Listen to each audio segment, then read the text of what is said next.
What is up, guys, and welcome back to the channel. Today we got a special one for you. I've been getting asked this like crazy. Mr. Robloxian Wolf asked for the Honda NSX. Really cool car. I got a really sick paint job on this thing. No, I did not make it. I'm not that creative. It's got a really great build, really great tune. I actually made this a while back, so I didn't really have to remake it. I'm just going to show you guys what upgrades we did, what tune we did per usual, and then I'm going to drift it for you guys.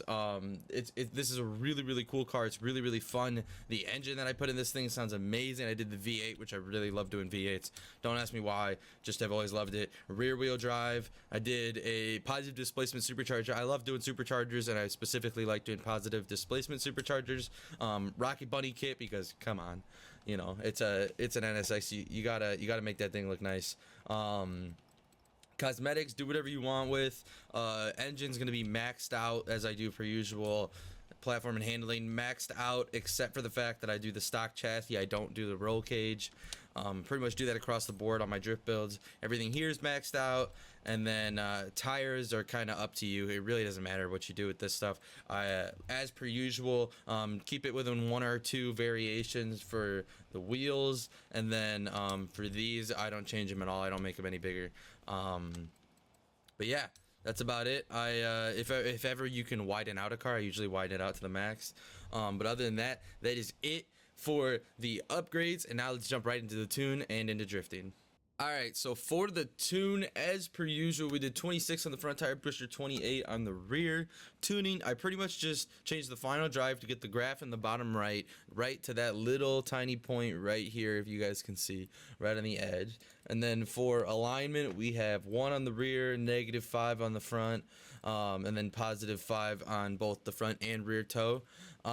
This just is what worked best for me. There's no like secret sauce to these drift builds. I usually start out with this being what it is, these two where they are, and then for this one I usually do -2 on the rear, but I adjusted it to 1 because that's what felt best.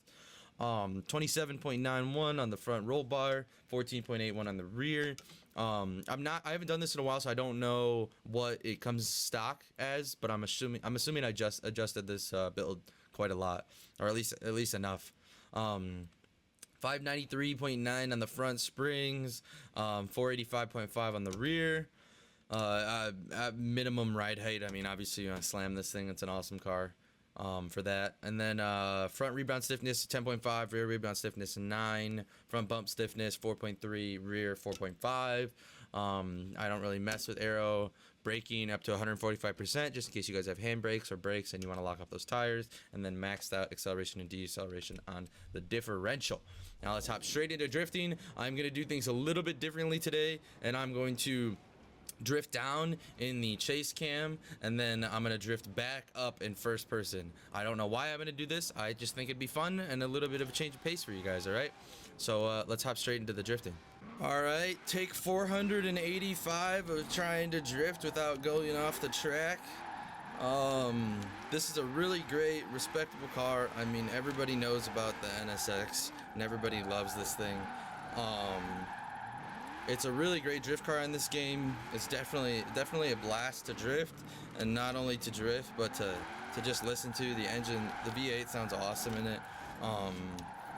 It's pretty forgiving. I definitely think I could maybe play with the toe and stuff on it a little bit. Maybe give it a little bit more oversteer or something. But other than that, I mean, the car is really fun. It's really controllable. I definitely enjoy it. I wouldn't recommend it as like a daily driver on like Drift Adventure, because there's definitely better cars for that, but it is a fun car to drift, man. I enjoy this a lot. Even though I suck at drifting and haven't done it in a while, and have been having troubles keeping it on the track the whole way down, and thus, you know, reshooting this a million times so that you guys don't get to watch me be absolutely terrible at drifting, as you already probably do on stream all the time. But yeah, it's really fun. It's really cool. I mean, it feels awesome on the wheel. Definitely feels cool on the wheel. It's very smooth, very controllable. The angle's like super manageable. It kind of does what most good drift cars do, where it kind of feels like it sort of locks when you get into like a full full drift, it kind of feels like it locks on its side a little bit. It's really awesome. And as you can see, it just pulled a pretty good drift score for the drift zone, even though I'm bad at drifting. Not too shabby. I will take that any day of the week. So that's the uphill, and now we're gonna or that's the downhill. Now we're gonna jump into the first person uphill. God bless my soul, there's no way that I'm gonna re-record this a million times, so you guys are just gonna get this one cut, and I'm going to spin out and drive off the track. So just be aware of that. All right, here we go. I'm just gonna send this thing because I have not practiced my first person drifts very much. So we are just gonna hope for the best, and it's uphill, so that'll be interesting too.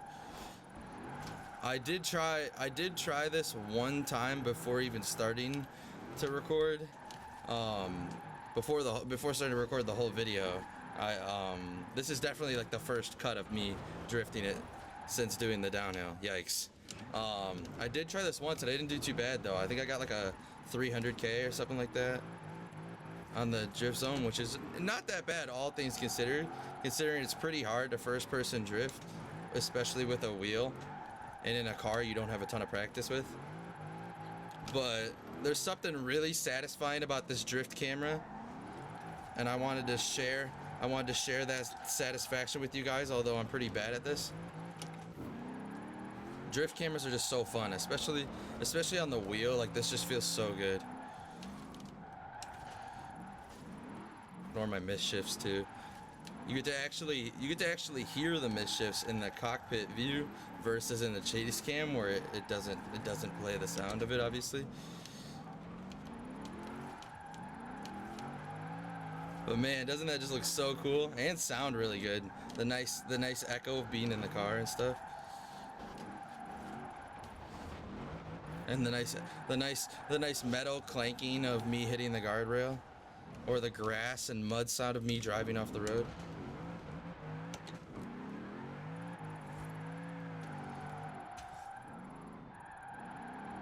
It could be worse, to be honest.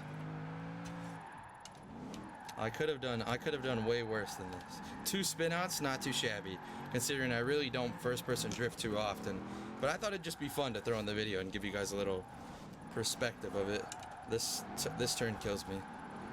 The angle is so awkward. All things considered, 237, not too bad. Like I said, I don't really do first person drifting too much, and definitely not my strong suit.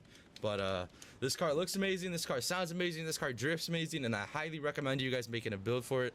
I recently had somebody come into my stream and ask the question, what should my friend do? He just got a wheel. He can't really figure out how to build a drift build. Drift builds are a little bit different for controller and wheel. You should learn how to tune your own cars, and that's kind of the point of this series. You should kind of learn how to tune your own cars for drifting, just based on personal preference on controller or wheel, but it definitely helps on wheel to know what you're doing, because it is a little bit different, and it helps to be able to adjust the setup to what you need personally when drifting. So that's kind of the goal of these videos, and that's why I try to do like really popular cars and let you guys pick what I make, because I want you guys to be able to see stuff that helps you out and getting better at drifting and making these drift builds work for you. That being said, thank you so much for watching. I appreciate you guys' support. If you haven't checked out my Series 32 full money making guide, go check it out. It is different than any Series 32 update video you have seen this far. It basically lays out entirely how to make money for the entire next month for the Series 32. So go check that out if you haven't. Thank you so much for your guys' support, and make sure you like, comment, and subscribe, and good luck drifting.